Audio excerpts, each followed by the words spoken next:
میں پاکستان کی عزت کے لیے، اس ملک کی بقا کے لیے میں بولوں گا، چاہے وہ کوئی جرنل ہو، فوجی، چاہے وہ عدلیہ کا چیف جسٹس ہو، چاہے وہ کوئی سیاستدان ہو. یہ ہمارے اوپر ایمانی ذمہ داری ہے، اللہ کا حکم ہے کہ آپ سچی بات کو جو ہے نا آپ نہ چھپاؤ. جمشید دستی کیا کر سکتا ہے؟ آج آپ نے سیاست کو تباہ کر کے رکھ دیا. آج وہ پیپلز پارٹی، وہ بھٹو کا نظریہ تھا، آج آصف زرداری اسٹیبلشمنٹ کے آگے لیٹا ہوا ہے.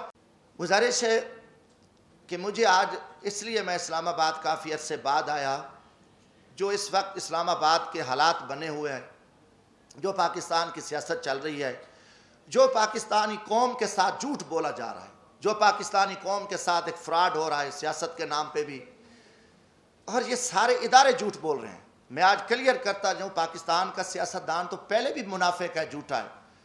اس کو تو میں، کیونکہ کافی چیزیں ہیں، میں اس کلاس میں ہوں. میں ملک کی تاریخ کا پہلا ایک مزدور عام آدمی آیا. میں نے 10 سال اسلام آباد کو پڑھا. میں نے ماشاءاللہ اپنے جرنیلوں کو بھی پڑھا، میں نے اپنی جوڈیشری کو بھی پڑھا، میں نے سیاستدانوں کو بھی پڑھا، میں نے اسلام آباد کو بھی پڑھا. مگر میں اس نتیجے پہ پہنچا کہ پاکستان کا جو سیاستدان ہے جھوٹا ہے، فراڈی ہے، مکاری ہے، منافق ہے، مداری ہے. اس کا کوئی سروکار نہیں ہے، وہ صرف اپنے اقتدار کی حوث کے لیے وہ کچھ کرتا رہے. پھر اس کے ساتھ ساتھ ہمارے جو جوڈیشری ادارے ہیں، یہ بھی ٹوٹل جھوٹ اور فراڈ پہ مبنی ہے. انہوں نے بھی کوئی قوم کو کچھ نہیں دیا، یہ سارا ایک جھوٹا نظام چل رہا ہے. اور پاکستانی قوم کو 75 سال سے میں کہوں گا کہ انہوں نے اندھیرے میں رکھا ہے، اور نہ یہاں قانون ہے، یہاں نہ کوئی آئین ہے، نہ کوئی نظام ہے. جیسے ایک جنگل میں طاقتور جانور کمزور کو کاٹتا ہے اور یہ سلسلہ چلتا رہتا ہے ایک جنگل کا، پاکستان میں بھی ایک جنگل کا نظام ہے.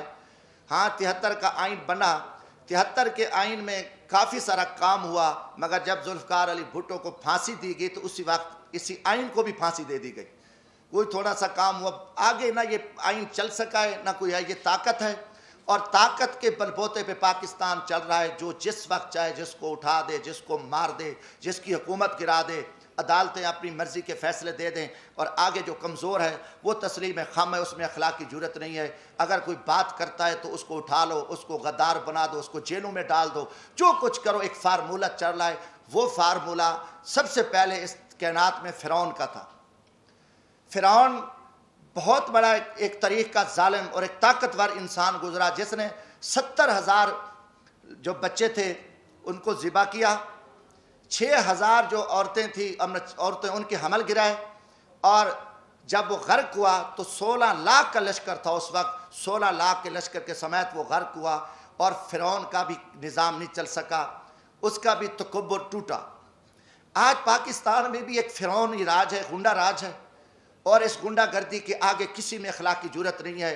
حقیقتاً آپ دیکھیں، میڈیا ہمارا، نہ میڈیا آزاد ہے، نہ ہم بحیثیت قوم آزاد ہیں. جو ایک دروازے سے اٹھ کے کھڑے ہو کے کہہ دیں ہم سب نے یس کرنا ہے، ہاں جی یہ کرنا ہے.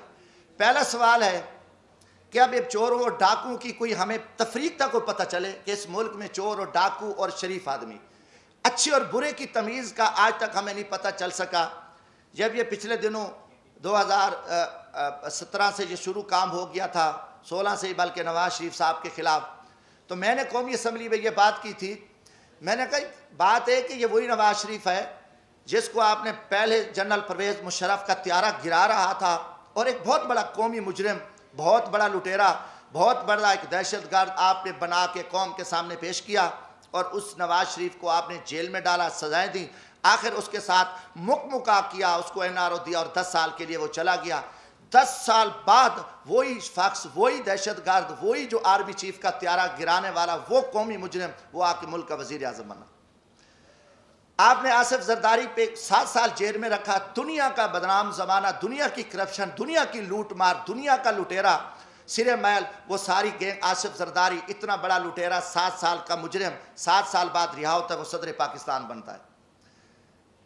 اس کے بعد پھر یہ فارمولہ کہ نواز شریف نے وہ میمو گیٹس ہوں، وہ ڈان لیکس ہوں، ملک دشمن، اس نے مودی کے ساتھ دوستی لگائی، اس نے افواج پاکستان کے خلاف سازش کی، اس نے جندال کے ساتھ بیٹھ کے افغانستان میں سکریپ کا سودا کیا، راستے میں اس کی گاڑیاں بارڈر پہ پکڑی گئیں، ان کو بڑا کچھ کیا، اور اس کے بھائی کے اوپر شہباز شریف، اس کی بیٹی، ان کے بھتیجے، سب قومی مجرم ڈکلیئر ہوئے، جنہوں نے اساس اداروں کے قومی راز امریکن کو دیے، مودی کو دیے، ان کی نواسی کی شادی میں اس نے شرکت کی، اس کو، اور اربوں کا وہ مجرم ہے۔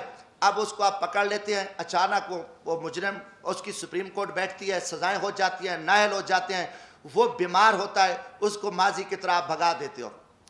اب ان کے پورے وزیر مشیر، آپ دیکھیں کہ شہباز شریف ضمانت پہ، وزیر داخلہ جو رانا ثناء اللہ صاحب ہے، اس کو کس نے پکڑا؟ ANF نے، اینٹی نارکو ٹیکس نے اس کو فوجیوں نے پکڑا، اس کے اوپر 15 کلو ہیروین کی FIR، وہ ضمانت پہ ہے، وہ وزیر داخلہ ہے۔ یہ سارے پکڑے گئے، مجرم تھے۔ مجرموں کے بعد آپ دیکھیں ساڑھے 3.5 سال بعد یہ سارے مجرم پاک ہو گئے، ساری چیزیں ختم ہو گئیں۔ اچانک مکہ ہوتا ہے، اچانک سودے بازی ہوتی ہے، اچانک عدم اعتماد آ جاتا ہے، اور وہ سارے چور لٹیرے جو افواج پاکستان کے خلاف گالیاں دینے والے، قومی راز دینے والے، پاکستان کو لوٹنے والے، وہ گینگز آ کے وہ وزیر اعظم بھی بن جاتا ہے شہباز شریف، اس کی پوری ٹیم بھی آ جاتی ہے، اب نواز شریف بھی پاک ہے۔ یہ قوم کے ساتھ آپ مذاق چھوڑ دو۔ کم از کم میں پاکستانی ہوں، جمشید دستی کا جینا مرنا یہ ملک ہے، میں مزدور آدمی ہوں، نہ میرے اثاثے ہیں، نہ میری کوئی لوٹ مار ہے، نہ میری کرپشن ہے۔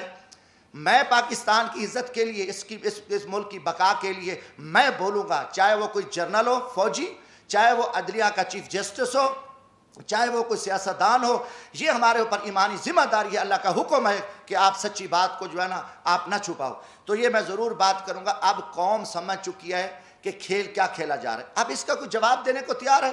جب آپ کل ان کو چور ڈاکو کہہ رہے تھے، آج ان کی وضاحتیں کر رہے ہو۔ وہی جسٹس جو آج ماشاءاللہ ہمارے چیف جسٹس عمر عطا بندیال صاحب کل انہی بینچوں میں ان کو سزائیں دے رہے تھے، انہی کو مجرم ڈکلیئر کر رہے تھے، انہی کے اوپر حکم چل رہے تھے، آج وہی چیف جسٹس رات کو بیٹھتے ہیں اور ان کو پاک کر کے، کلیئر کر کے اور سارا کچھ کر کے کہتے ہیں جی صاف ہے۔ اب یہ چیز نہیں چلے گی۔ پہلی بات ہے کہ دیکھیں ہم غریب طبقے کے لوگ ہیں، ہم لاشیں اٹھا رہے ہیں، ہم لوگوں کی خدمت کر رہے ہیں۔ میں وہاں بھیک مانگ کے غریب مزدوروں کے بچوں کے لیے، جہاں عورتوں کو ذبح کیا جاتا تھا، جہاں جگیرداروں کے ڈیرے پہ غریبوں پہ کتے چھوڑے جاتے تھے، وہاں ایک میں شخص نے جدوجہد کر کے ہم محنت کر رہے ہیں، لاشیں اٹھا رہے ہیں، دریاؤں میں کھڑے ہیں، ہم صحراؤں میں بیٹھے ہیں، ہم محنت کر رہے ہیں۔ اب ہم سے لوگ پوچھتے ہیں کہ بھائی آپ کی کسی GHQ سے دوستی ہے؟ آپ پاگل ہو؟ آپ GHQ سے دوستی ہے تو آپ آ سکتے ہو، ورنہ یہاں آپ کی جو عوامی خدمات ہے وہ نہیں ہو سکتی۔ یہ لوگ اب عام آدمی بھی ہمیں چراوا بھی کہتا ہے، میں کہ بھی ہم تو یار عام غریب لوگ ہیں، ہم تو غریبوں کے جوتے اٹھا سکتے ہیں، ہم کسی جنرل کے جوتے نہیں اٹھا سکتے۔ وہ بڑے جوتے ہیں، وہ بڑے لوگ جوتے اٹھا سکتے ہیں، جمشید دستی کیا کر سکتا ہے؟ آج آپ نے سیاست کو تباہ کر کے رکھ دیا۔ آج وہ پیپلز پارٹی، وہ بھٹو کا نظریہ تھا، آج آصف زرداری اسٹیبلشمنٹ کے آگے لیٹا ہوا ہے۔